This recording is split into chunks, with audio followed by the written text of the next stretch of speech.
Maligayang pagdating mula sa Bulgaria, Angelo.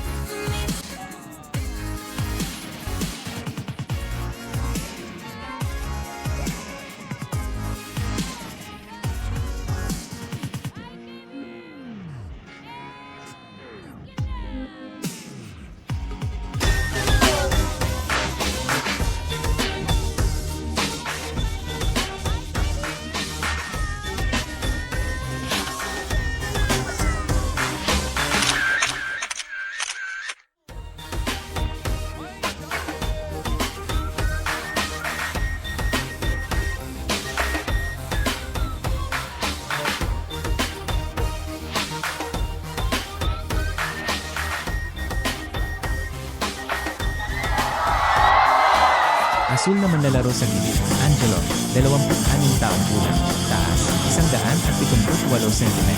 Profesional na record, 57 laban, 41 panalo. Ang batang Zhao Xiaoyu sa pulang bahan. 19 years old pa lang siya ngayong taon. Taas, 177 cm. Profesional na record, 13 laban, 1-0 panalo. Ang referee namin para sa laban na ito ay si Daniel Mauricio.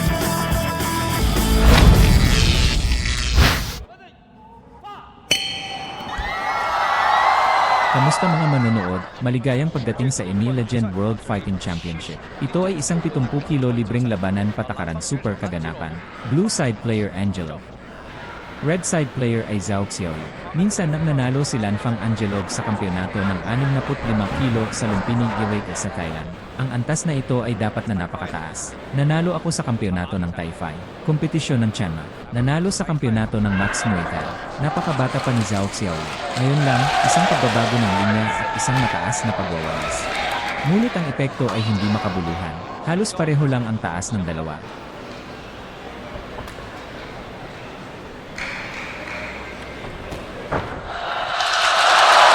Ang sitain ni Angelov ang mababang bola. Naghatid si Zhao Xiaoyu ng isang counterpunch. Nakapagkumpetensya rin si Zhao Xiaoyu sa Chinese Muay Thai Championship. Kahit na may background siya sa Muay Thai. Ngunit sa Muay Thai na Angelov, hindi ito ang parehong Muay Thai sa lahat. Muay Thai na may bonus points. Muay Thai sa amateur system. Patuloy na sinusubukan ni Zhao Xiaoyu. Gumamit ng isang paraan ng pagbaba ng iyong ulo, upang linlangin ang sentro ng gravity ng iyong kalaban. Akala ko ang sentro ng grabidad ay pababa para atakehin ang 3 lane sa ibaba, ang ganitong uri ng estilo ng paglalaro. Biglang may naganap na mataas na pagwawalis. Ang tinatawag na pag-aayos ng mas mababa at pagkuha ng mas mataas ay nangangahulugan. Maganda rin ang kalidad ng solong pag-click ni Zhao Xiaoyu. Nagkaroon din ng psikolohikal na digmaan sa korte. Napaka-expressive ng ekspresyon ni Zhao Xiaoyu. Ang dalawang lalaking ito ay hindi lamang nakikipagkompetensya sa mga pangalan, kundi pati na rin sa psikolohiya. Ito ang naipit lang ni Zhao Xiaoyu kay Angelov sa sulok ng lubid. Isang serye ng mga pag-atake.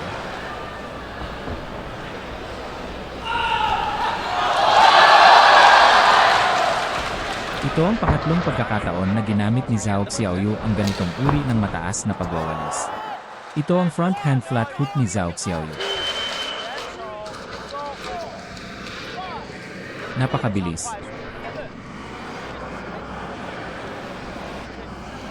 Maaari pa ring magpatuloy sa paglalaro si Angelo. Ngayon, nanalo si Zhao Xiaoyu laban sa kanyang kalaban.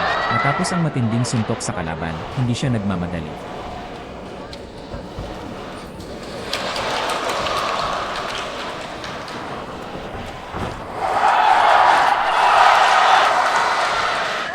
Nawalan ng balanse ang kalaban. Matapos itong tumalon sa lubid at tumalon palabas, agad na sinundan ni Zhao Xiaoyu ang isang backup na pag-atake sa tiyan.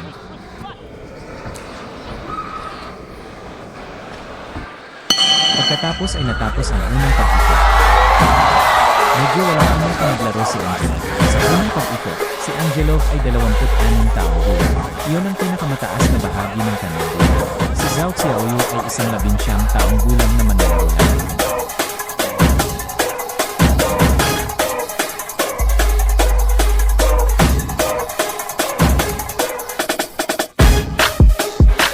Ito ay isang kontra-atake.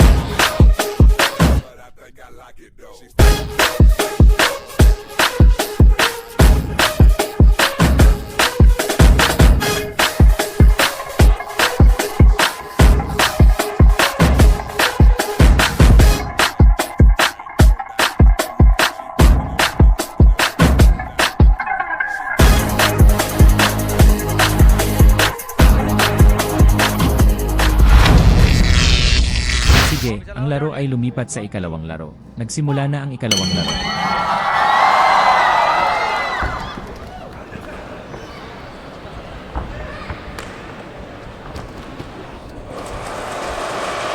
Ang dalas at kalidad ng pag-atake ni Zhao Xiaoyu ay parehong napakataas. Sa puntong ito, tila nahihirapan si Angelo na ipagtanggol ang kanyang sarili. Tungkol sa pag-atake ni Angelo, ang pag-atake ni Zhao Xiaoyu ay tila walang gaanong reaksyon.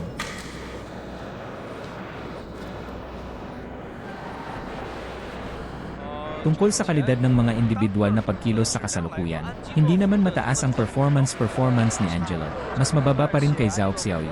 At si Angelo ay walang combo moves. Ito ay ang kalidad ng pag-click ng pagwawalis ng bangko. Bilis ng puwersa. Karaniwan lang silang naglaban. Kailangan lang ni Zhao Xiaoyu na atakehin. Tignan mo, ang kanyang boxing technique ay maaaring tumagos sa pamamagitan ng pagtatanggol ni Angelo. Ang tinatawag na kamay ay parang dalawang pintuan.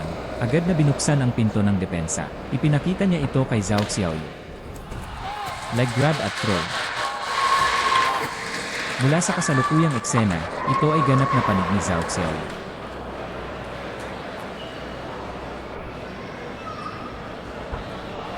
Ang oras ni Angelo sa sandaling ito.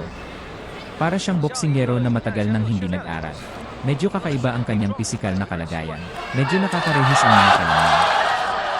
At ang tempo ng reaksyon at kontrol sa distansya. Naglunsad si Zhao Xiaoyu ng isang serye ng mga pag-atake ng pagsuntok. Napakabilis ng pag-atake. Patuloy na mababang pag-scan. Welga ng tuhod. Matapos siyang itulak palayo, mabilis na sumunod si Zhao Xiaoyu.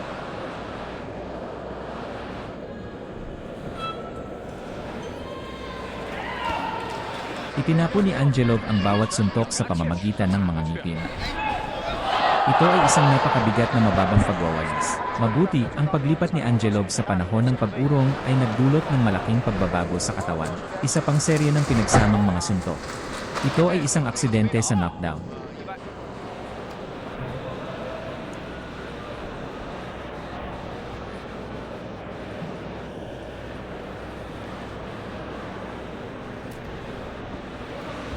Mga kilos ni Angelo.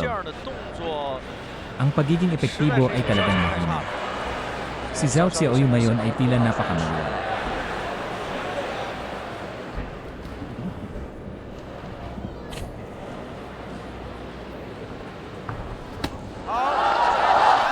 Naglunsad sila ng isa pang serye ng mga pag-atake. Sa mga sandaling iyon, tila hindi natatakot si Angelo na matamaan. Ngunit sa katunayan, sila ay ganap na walang depensa. Sapat na ang pakikipaglaban at walang paraan para lumaban. Tignan mo, ang lahat ng mga galaw na ito ay sinira ni Zhao Xiaoyu. Ang psikolohikal na pagtitiis ni Angelo, mukhang malakas pa rin ito ngayon.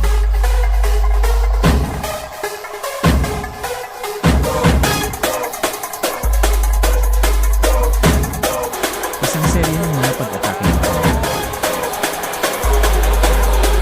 Sandali yun ang pagtingin sa pagitan ng dalawa na nakababa ang kanilang. Ang isa ay isang fronthand pahalang hook at isang counter-attack, like ground throw.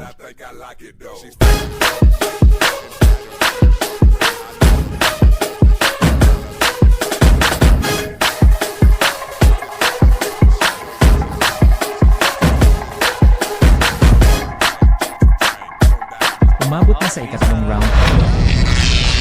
Nataka ako kung maisa sa ayos ni Angelo ang kanyang taktikal na diskarte sa puntong ito.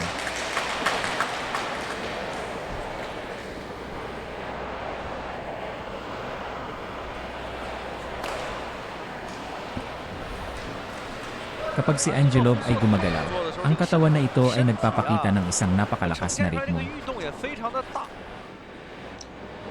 At ang mga kilos ay hindi tuwid. Sa pagtingin sa pangkalahatang pagganap, tulad ng sinabi ni Coach Zhang, mukhang matagal na siyang hindi nagsasanay. Ang pangkalahatang pisikal na kalagayan ay hindi na. Kabilang ang mga uri ng kalamnan, medyo maluwag na rin ang itsura niya ngayon. Sige, isang serye ng mga suntok. Sa mga sandaling iyon ay hindi gaanong nakaka-relax ang ekspresyon ni Angelo.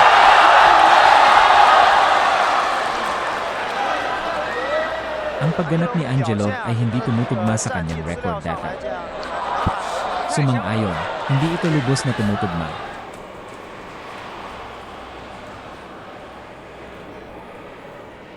Tignan mo, ang malaking hakbang na ito ay hindi man lang tumama sa sinuman. Sa katunayan, napakalaki ng kilusan ito. At sa bawat oras, Zhao Xiaoyu ay ang pinakasimpleng. Ang paglipat ng pagsandal pabalik sa dodge, bagamat kasalukuyang hawak ni Zhao Xiaoyu ang pangkalahatang kalamanan. Ngunit hindi tayo maaaring maging walang ingat. Kailangan mo pa rin maging maingat sa larangan. Dapat kang maghanap ng paraan para makahanap ng iba. Ilang mga estratehiya na maaaring garantisadong sa isang welda.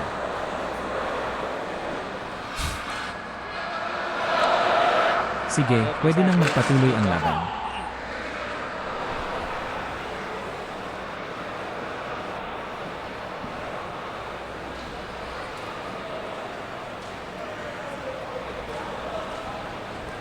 Sa ngayon ay nararanasan ng magkabilang panig ang pagbaba ng pisikal na fitness. Tignan natin ang kasalukuyang pag-atake ni Zhao Xiaoyu. Hindi na kasing bilis ng dati ang bilis. Ito ay isang figure na umiwas pagkatapos ng paglipat. Isang mataas na pagwawalis ang nagdadala sa kanya sa tuktok. Ang paglipat na ito ni Angelo. Sa puntong ito, ang pinsala ay lubhang masama.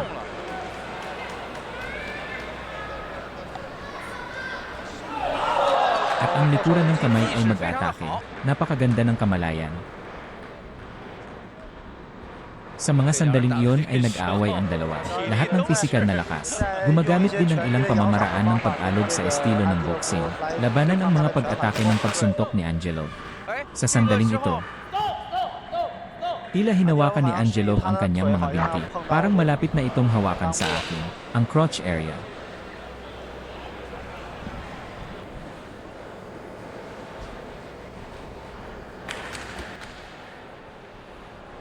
Hindi kayang maging pasibo si Zhao Xiaoyu sa sandaling ito.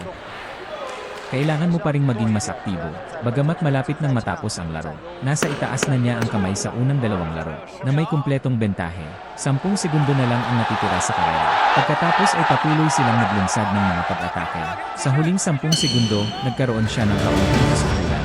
Huwag tumigil, magpatuloy. Ang larong ito, sa unang dalawang pag-iko, sa Zhao Xiaoyu ganap na nangingibabaw. Ito ay isang ganap na nangingibabaw na sitwasyon. Sa ikatlong laro, walang malinaw na pagpunlan ng unang. Wala rin knockout. O ilang sitwasyon na pinasasampitan ng mabibigat na welda. Sa puntong ito, nakikita natin ang higit pa sa kanyang kalaban, si Angelo. Ito ay isang malupit na psikolohikal na digmaan.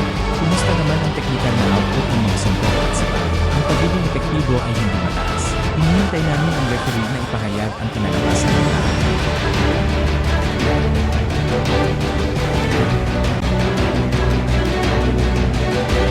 Ang larong ito, tatlong hukong, nagkakaisang desisyon. 30 hanggang 26, nangingibabaw ang Red Fang.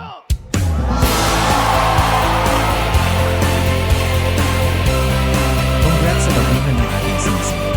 Binabati kita sa aming batang atleta mula sa Sigma. Bigyan natin siya ng isa pang round ng